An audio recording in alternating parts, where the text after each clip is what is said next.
کی سورہ النساء اور سورہ التوبہ کی ایک ایک آیتیں تلاوت کی گئی ہے۔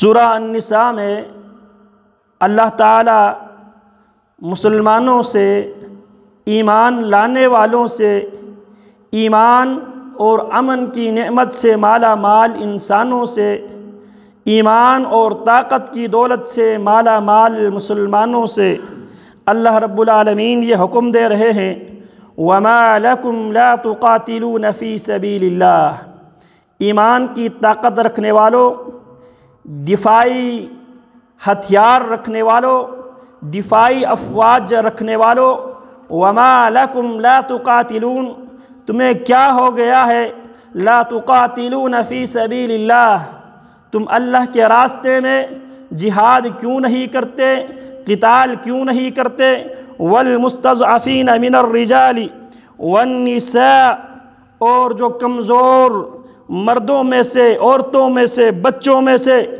یقولون، جو ہمیشہ یہ دعا کرتے ہیں، ہمیشہ وہ یہ فریاد رسی کرتے ہیں، ہمیشہ وہ تم سے مدد کی بھیک مانگتے ہیں، کیا کہتے ہیں، ربنا اخرجنا من هذه القرية الظالم اهلها،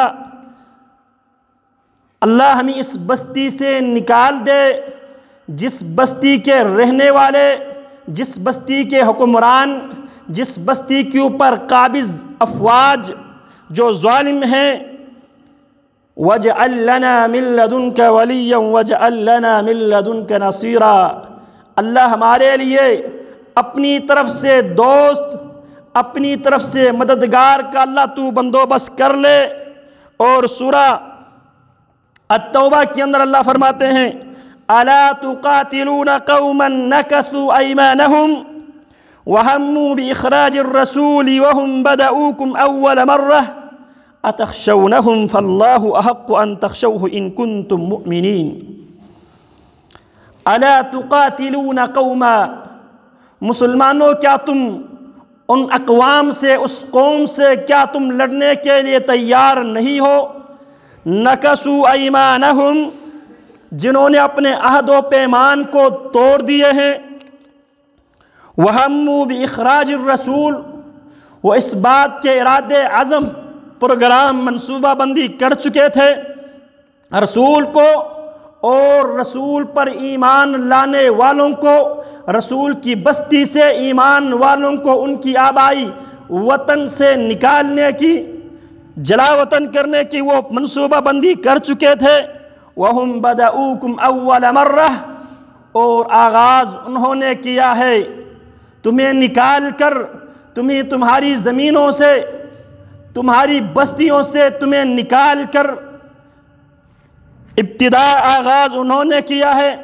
أَتَخْشَوْنَهُمْ فَاللَّهُ أَحَقُّ أَن تَخْشَوْهُ إِن كُنتُم مُّؤْمِنِينَ، کیا تم ان ظالموں سے ڈرتے ہو، ان کافروں سے ڈرتے ہو، ان کی ٹیکنالوجی سے کیا تم مرعوب ہو گئے ہو؟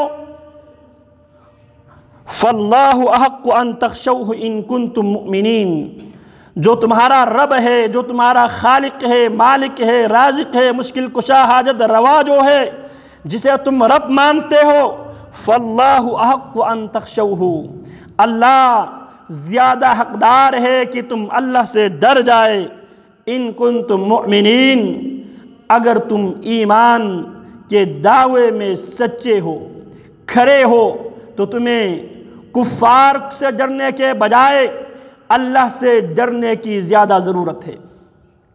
آج اتفاق سے 5 فروری 2021 میں ہم کھڑے ہیں، کشمیر کا جو مسئلہ ہے وہ بر صغیر کا، پاک و ہند کا وہ نامکمل باپ ہے، اور یہ نامکمل باپ کشمیر کی آزادی، پاکستان، ریاست پاکستان کے افواج پر، ریاست پاکستان کے افراد پر، من حیث القوم کشمیر کی آزادی ہماری اوپر قرض بھی ہے اور فرض بھی ہے۔ قرآن مجید میں سب سے زیادہ اگر کسی عبادت کے حوالے سے قرآنی آیتیں موجود ہیں تو سب سے زیادہ جہاد کے حوالے سے قرآن مجید کی سب سے زیادہ آیتیں موجود ہیں۔ نماز، حج، روزہ، زکوٰۃ، ان کی آیتوں سے زیادہ جو آیتیں قرآن مجید میں نازل ہوئی ہے وہ جہاد فی سبیل اللہ کا ہے۔ اسی لیے پیارے پیغمبر علیہ الصلاۃ والسلام نے فرمایا تھا رأس الامر الاسلام وعمودہ الصلاۃ وذروۃ سنامہ الجہاد، معاملے کا جو اصل ہے، بنیاد ہے، بیس ہے، وہ اسلام ہے۔ وعمودہ الصلاۃ، جس مشن کو لے کر ہم آئے ہیں پیارے پیغمبر فرماتے ہیں اس کی بیس، بنیاد، فاؤنڈیشن اسلام ہے۔ وعمودہ الصلاۃ، اور یہ بنیاد نماز اس کی ستون ہے۔ وذروۃ سنامہ الجہاد، اور اسلام کی کوہان،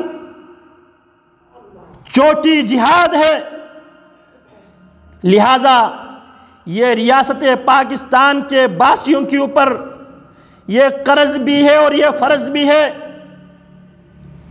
1947 میں جن معاہدات کی روشنی میں، جس قانون اور قاعدے کو بنیاد بناتے ہوئے تقسیم بر صغیر کا جو فارمولہ دیا گیا تھا، اس فارمولے کے مطابق جہاں اکثریتی آبادی مسلمانوں کی ہو وہ پاکستان کے ساتھ الحاق کیا جائے گا، جہاں اکثریتی آبادی ہندوؤں پر مشتمل ہو، غیر مسلموں پر مشتمل ہو، جو ہندوؤں پر مشتمل ہو، یہ فارمولہ طے کیا گیا تھا وہ ہندوستان کے ساتھ الحاق کرے گا۔ لیکن کشمیر کے ساتھ ان تمام قانون، قاعدے، رولز کو بلڈوز کرتے ہوئے، اس کو رونتے ہوئے 1948 میں ہندوستان نے ناجائز قبضہ کر کے کشمیر کے مظلوم، مجبور، مقہور مسلمانوں پر ایمان کے جرم میں، اسلام کے جرم میں وَمَا نَقَمُوا مِنْهُمْ إِلَّا أَن يُؤْمِنُوا بِاللَّهِ الْعَزِيزِ الْحَمِيدِ، جب بھی مسلمانوں پہ ظلم ہوتا ہے، جب بھی مسلمانوں پہ جبر ہوتا ہے، جب بھی مسلمانوں پہ قہر ٹوٹتا ہے تو مسلمانوں کا ایک جرم ہے کہ مسلمان لا الہ الا اللہ محمد الرسول اللہ صلی اللہ علیہ وسلم کے قائل ہے۔ دشمن یہ نہیں دیکھتا یہ کس عقیدے کے پیروکار ہے، دشمن یہ دیکھتا ہے یہ مسلمان ہے، اس کا جرم اسلام ہے، اس کا جرم ایمان ہے، اس کا جرم پیارے پیغمبر علیہ السلام کے ساتھ محبت و مودت ہے۔ آج اگر ہم اپنے معاشرے کے اندر دیکھ لیں، آج اگر ہم مسلمان ہیں تو کفار کے مرہون منت سے ہم مسلمان ہیں۔ آج اگر ہم مسلمان ہیں کفار کے مرہون منت سے ہم مسلمان ہیں، ورنہ ہم اپنے مسلمانوں کے نگاہ سے، ایک مسلمان کی نظر سے اگر ہم دیکھیں تو آپ کو کوئی مسلمان نظر نہیں آئے گا۔ یہ غیر مقلد گستاخ، یہ قبر پرست مشرک بدعتی، یہ فاسق فاجر، ہم نے اپنے آپ کو ان تقسیمات میں تقسیم کر کے رکھے ہیں، لیکن کفار تمام کلمہ پڑھنے والوں کو، کلمے سے نسبت رکھنے والوں کو، کلمے کے ساتھ عقیدت رکھنے والوں کو وہ مسلمان سمجھ کر قتل کرتے ہیں۔ لہٰذا اس ملک کے باسی ہونے کی حیثیت سے اور ایک مسلمان ہونے کی حیثیت سے ہمیں اپنے کردار ادا کرنے کی ضرورت ہے۔ اس موضوع کو بیان کرنے کی وجہ کیا ہے؟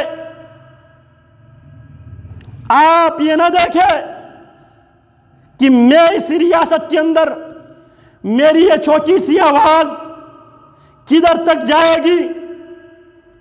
آپ کردار ادا کرنے پر پابند ہے، اور جو کردار ادا کرتا ہے رزلٹ حاصل ہو یا نہ ہو رب العالمین قدر کی نگاہ سے دیکھتا ہے۔ اگر کردار ادا نہ کرے تو ہم اللہ کی طرف سے مجرم ہیں۔ ہاں، یہ ہمارا موقف ہے، کشمیر کی آزادی کے لیے ریاست کو اپنی ذمہ داری ادا کرنے کی ضرورت ہے۔ ریاستی افواج کو کشمیر پہ حملہ کر کے کشمیر کو ہندوستان کے جبر سے، ظلم استبداد سے کشمیریوں کو آزادی دلانا ریاست پاکستان کی ذمہ داری ہے۔ یہ ریاستی کام ہے، جہاد کو آگے لے کے جانا، جہاد کے ذریعے جو لوگ علاقے پاکستان کے لیے لال چوک سری نگر کے اوپر اندر پاکستان کے پرچم لہراتے ہوئے گولیوں کے بچھاڑ میں پاکستان سے رشتہ کیا، لا الہ الا اللہ کے نعرہ لگانے والوں کے ساتھ من حیث القوم اور ایک پاکستانی ہونے کی حیثیت سے ہمارا بھی رشتہ کشمیریوں سے عقیدے کا رشتہ ہے، کشمیریوں سے کرنے کا رشتہ ہے، اسلام کا رشتہ ہے۔ پیارے پیغمبر علیہ السلام نے چھپکلی کو قتل کرنے کا حکم دیا۔ جو چھپکلی کو پہلی فرصت میں قتل کرے گا اسے اللہ رب العالمین زیادہ اجر عطا فرمائے گا۔ جو دوسرے حملے میں قتل کرے گا اس کو بھی ثواب ملے گا، لیکن کم ملے گا۔ کیوں؟ یہ اصل وجہ بنی ہے اس موضوع کو یہاں پہ چھیڑنے کا۔ جناب ابراہیم علیہ السلام کو جب آگے نمرودی میں حوالہ کیا جا رہا تھا، جناب ابراہیم کو آگ میں پھینکا جا رہا تھا، دنیا کی تمام مخلوقات نے، چرند نے، پرند نے اس آگ کو بجھانے کے لیے کردار کوششیں کر رہی تھی۔ ساری مخلوق کوشش کر رہی تھی نمرود کی بھڑکائی ہوئی آگ کو بجھانے کی،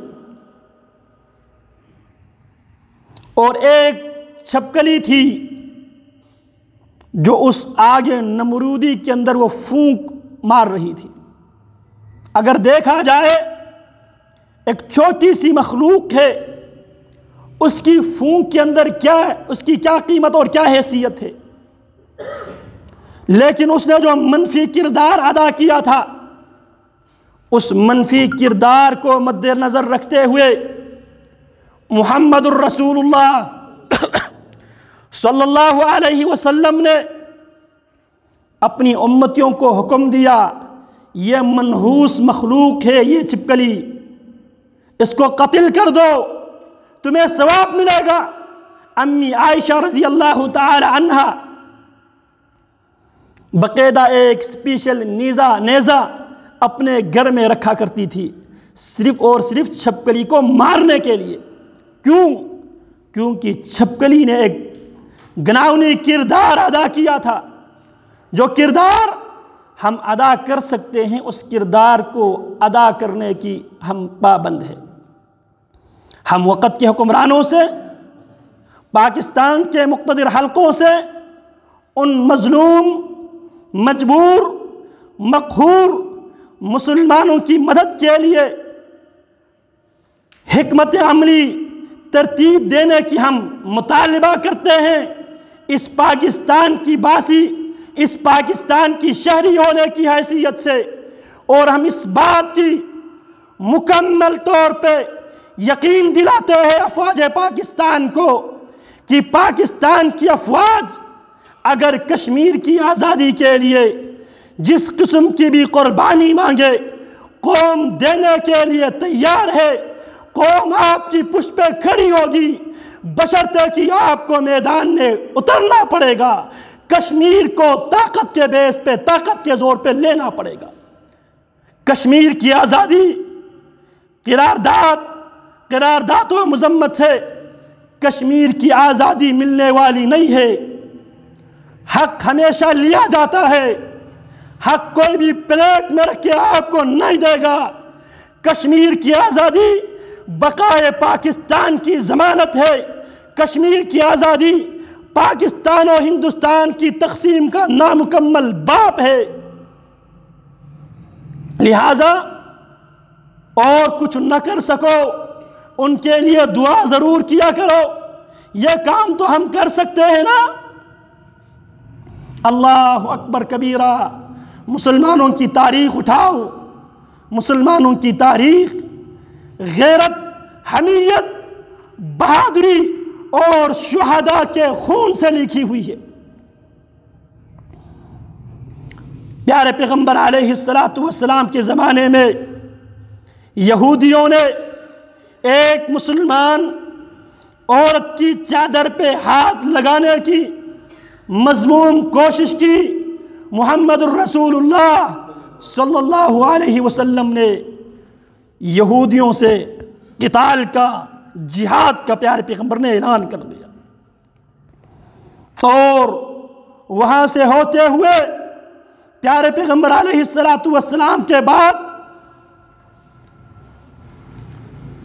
تقریباً 93-94 ہجری کی بات ہے۔ یہ ہماری تاریخ ہے بر صغیر میں متبعین کتاب و سنت کی تاریخ، جو کتاب و سنت کو منہج ماننے والوں کی تاریخ۔ سری لنکا کے علاقے میں، سائلون کے علاقے میں عرب تاجر اسلام کی دعوت کو لے کر، کتاب و سنت کے منہج کو لے کر اس علاقے میں مسلمان تاجر آباد ہوئے تھے۔ کسی وبائی امراض میں مبتلا ہوئے، وہ سارے مسلمان تجار وفات پاتے ہیں۔ اس علاقے کا جو بادشاہ، ذمہ دار، اسے خدشہ اور خطرہ لاحق ہوا۔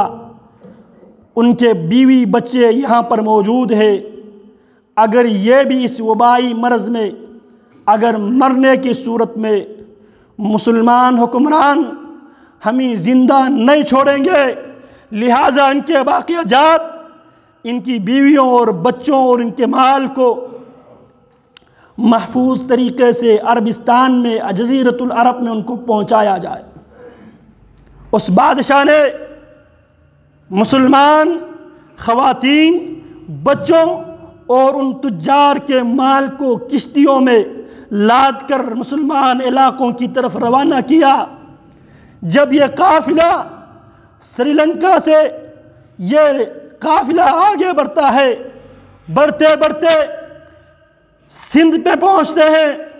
سندھ میں راجہ داہر کی حکومت قائم تھی۔ سندھ کے ڈاکوؤں نے اس قافلے کے اوپر حملہ آور ہوتے ہیں، اور اس قریب کے علاقے میں عباسی خلیفہ، اموی خلیفہ ولید ابن عبد الملک کی دور خلافت میں اس پورے علاقے خراسان، ماوراء النہر، ان تمام علاقوں میں مسلمان گورنر تھے۔ جزاک اللہ۔ حجاج ابن یوسف الثقفی،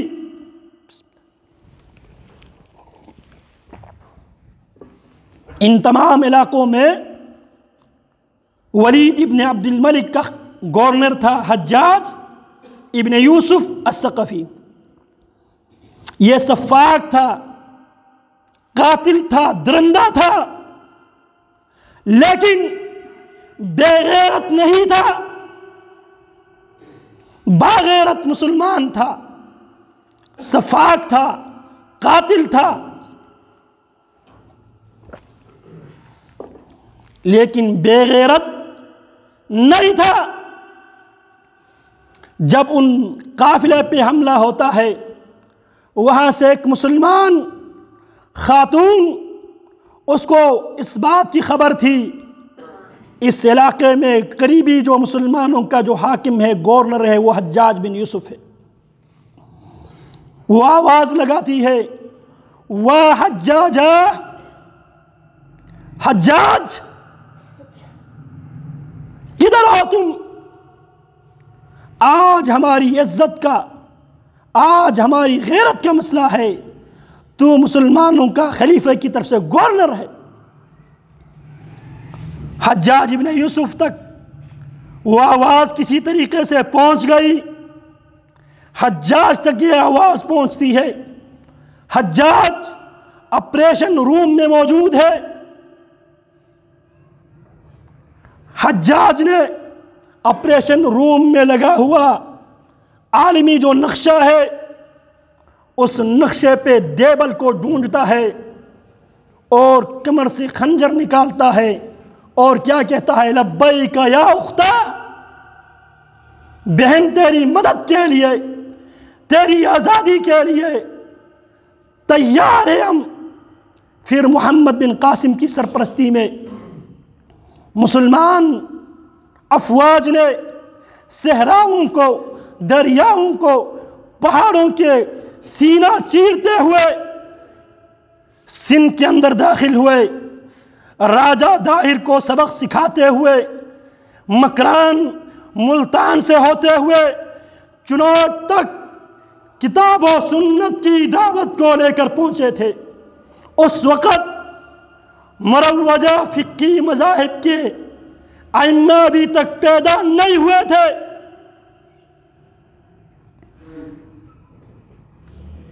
جو پیدا ہوئے تھے وہ چھوٹے تھے، باقی پیدا نہیں ہوئے تھے۔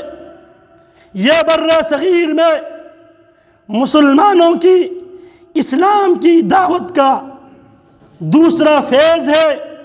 پہلا فیز سیدنا عثمان کے زمانے میں، سیدنا امیر معاویہ کے زمانے میں ممبئی کے اندر صحابہ کرام کی جماعت اسلام کی دعوت کو لے کر، کتاب و سنت کی دعوت کو لے کر پہنچے تھے۔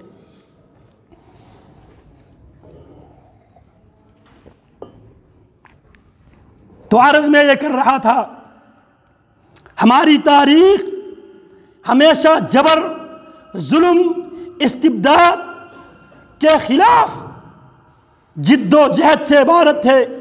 شہداء کی خون سے ہماری تاریخ لکھی ہوئی ہے۔ آج کشمیر کے وادی ایک چھوٹی سی وادی ہے جس کو جیل نما بنا دیا گیا ہے۔ 8 لاکھ انڈین آرمی کشمیر میں موجود ہے، اور جب سے مودی درندہ کی حکومت آئی ہے، مزید پورے ہندوستان میں عموماً اور کشمیر میں خصوصی طور پر کشمیر کی خصوصی حیثیت کو ختم کر کے 370A کو ختم کر کے وہاں پہ مسلمانوں کی سرزمین پہ ہندوؤں کو آباد کر کے مسلمانوں کی اکثریت کو اقلیت میں تبدیل کرنے کی منصوبہ بندی پر عمل جاری ہے۔ اس سلسلے میں ہماری ذمہ داری یہ ہے، جہاں تک ہماری آواز جاتی ہے ہم حکام بالا تک اپنی بات پہنچانے کا بھرپور کوشش کریں۔ جو یہ نہیں کر سکتے کم سے کم ان کے لیے دعا ضرور کیا کریں۔ یہ ہمارے بقا کا مسئلہ ہے۔ جتنے بھی دریا پاکستان میں آتا ہے کشمیر سے ہو کے آتا ہے۔ عرض میں کر رہا تھا، مسلمانوں نے تاریخ کی ہر دور میں کردار ادا کیا ہے مظلوم مسلمانوں کے حق میں، لیکن جب مسلمان حکمرانوں کے ارد گرد جادوگروں کا ٹولہ، جادوگرنیوں کا ٹولہ جب ایوان بالا میں داخل ہوتے ہیں، اللہ کی قسم مسلمانوں کی بیڑا غرق کر کے رکھ دیتے ہیں۔ 222 ہجری کی بات ہے، عباسی خلیفہ معتصم باللہ کا دور خلافت ہے۔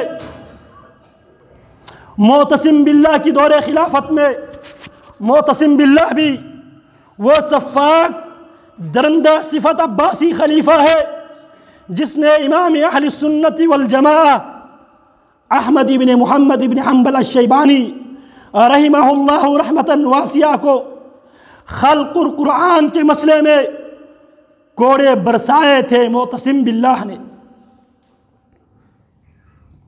لیکن جب معتصم باللہ نے اموریہ کے اوپر ایک مسلمان خاتون کی عزت اور آبرو کو بچانے کے لیے لشکر کشی کا پروگرام بنایا، المعتصم باللہ جو ہارون الرشید کا صاحبزادہ ہے، امین کے بعد مامون کے بعد معتصم باللہ جو ترکی النسل لونڈی سے پیدا ہونے والا معتصم باللہ جس کی دور خلافت میں احمد ابن حنبل رحمہ اللہ پر کڑے ایام اور سخت گھڑیاں آئی، لیکن جب معتصم باللہ نے اموریہ کے اوپر ایک مسلمان عورت کی عزت چادر کی تحفظ کے لیے جب جہاد کرنے کا پروگرام بنایا، لوگ احمد ابن حنبل کے پاس فتویٰ لینے کے لیے آتے ہیں، امام صاحب ایسے سفاک درندہ صفت انسان جس نے آپ پر کوڑا برسایا ہے، امام صاحب کیا اس کی قیادت میں ہمیں جہاد کرنی چاہیے یا جہاد نہیں کرنا چاہیے؟ اللہ اکبر کبیرہ. امام اہل سنہ احمد ابن حنبل نے فتویٰ دیا اس کے ساتھ جہاد کرنا چاہیے، اور ایک روایت کے مطابق احمد ابن حنبل کا بیٹا بھی اس جہادی قافلے میں شامل ہوتے ہیں. جب منصوبہ بندی کیا معتصم باللہ نے اموریہ پہ لشکر کشی کا، عیسائی بادشاہ کو سبق سکھانے کا جب پروگرام بنایا تو معتصم باللہ کے ایوانوں میں بھی جادوگروں کا ایک ٹولہ تھا، اور یہ جادوگروں کا ٹولہ ایوان اقتدار میں ان کی پرانی تاریخ ہے. فرعون نے بھی بنی اسرائیل کے بچوں کو قتل عام انہی کاہنوں پامسٹ انہی نجومیوں کے ایڈوائس پر شروع کیا تھا. اسی لیے اسلام نے جادو کو حرام قرار دیا، کبائر میں سے ہے جادو کرنا. اور ہماری پاکستان کی تاریخ بھی اس حوالے سے کوئی خوبصورت نہیں ہے. اکثر ہمارے ایوانوں میں آنے والے بھی جادوگر، پامسٹوں، پیروں اور ایسے ظالموں سے بھرا پڑا ہے ہماری تاریخ بھی. جادوگروں اور کاہنوں کا ہمارے ایوانوں میں بھی ایک بڑی تاریخ ہے، پرانی تاریخ ہے، آج کی نہیں. تو معتصم باللہ نے جب منصوبہ بنایا، ہر حال میں نے اس مسلمان عورت جس عورت نے یہ آواز لگائی تھی وا معتصمہ ہائے معتصم باللہ، میری عزت میری غیرت کا جنازہ عیسائی نکال رہا ہے، کدھر ہے معتصم باللہ؟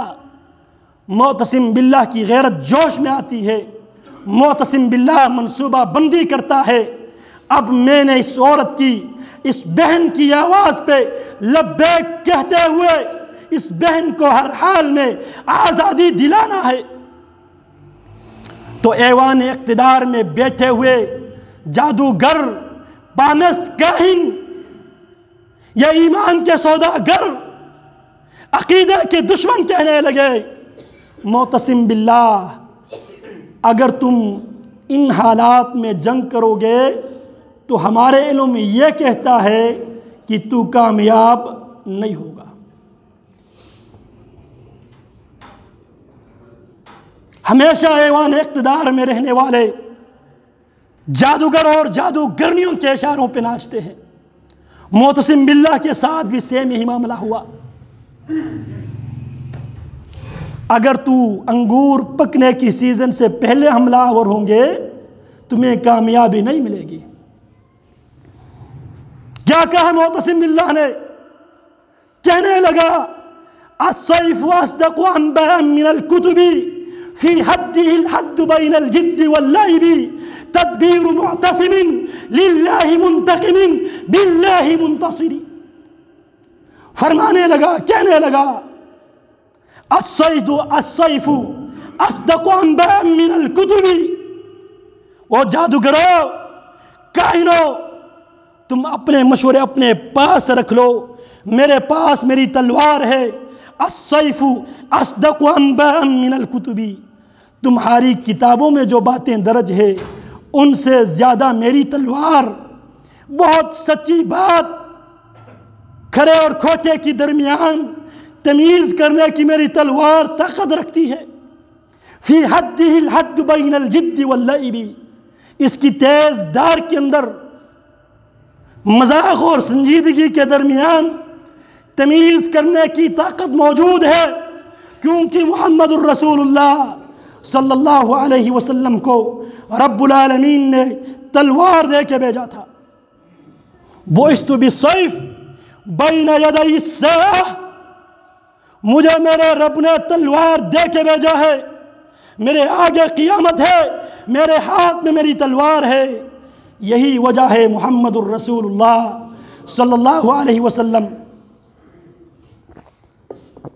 جب دنیا سے رخصت ہوتے ہیں، فاقہ کا یہ عالم ہے، جنگی زرہ بھی کسی یہودی کے پاس گروی رکھ کے اس سے گندم لیا گیا ہے، لیکن میرے نبی علیہ السلام کی ان حالات میں بھی گھر میں 9 تلواریں تھیں، 9 تلواریں، اور نبی علیہ السلام نے اپنی معیشی پروگرام بھی بیان کیا۔ وَجُعِلَ رِزْقِي تَحْتَ ظِلِّ رِمْحِ وَجُعِلَ الذِّلَّةُ وَالصِّغَارُ عَلَى مَنْ خَالَفَ أَمْرِي۔ وَجُعِلَ رِزْقِي تَحْتَ ظِلِّ رِمْحِ، میرے رب نے میری معیشت، میرے اکنامک سسٹم میری تلوار کے سائے میں میرے رب نے رکھا ہے۔ وَجُعِلَ الذِّلَّةُ وَالصِّغَارُ عَلَى مَنْ خَالَفَ أَمْرِي، اور ذلت رسوائی میرے رب نے ان افراد کے مقدر بنا دیا ہے، ان کی قسمت میں رکھا ہے جو میری شریعت کی مخالفت کرتا ہے۔ تو پیارے پیغمبر علیہ السلام کے ہم اس نبی کے ماننے والے ہیں، ہماری ایک تاریخ ہے، لہٰذا مسلمانوں کو اپنی تاریخ کو دہرانے کی ضرورت ہے۔ یہ عالمی ادارے UN جنہوں نے ریزولوشن پاس کیا تھا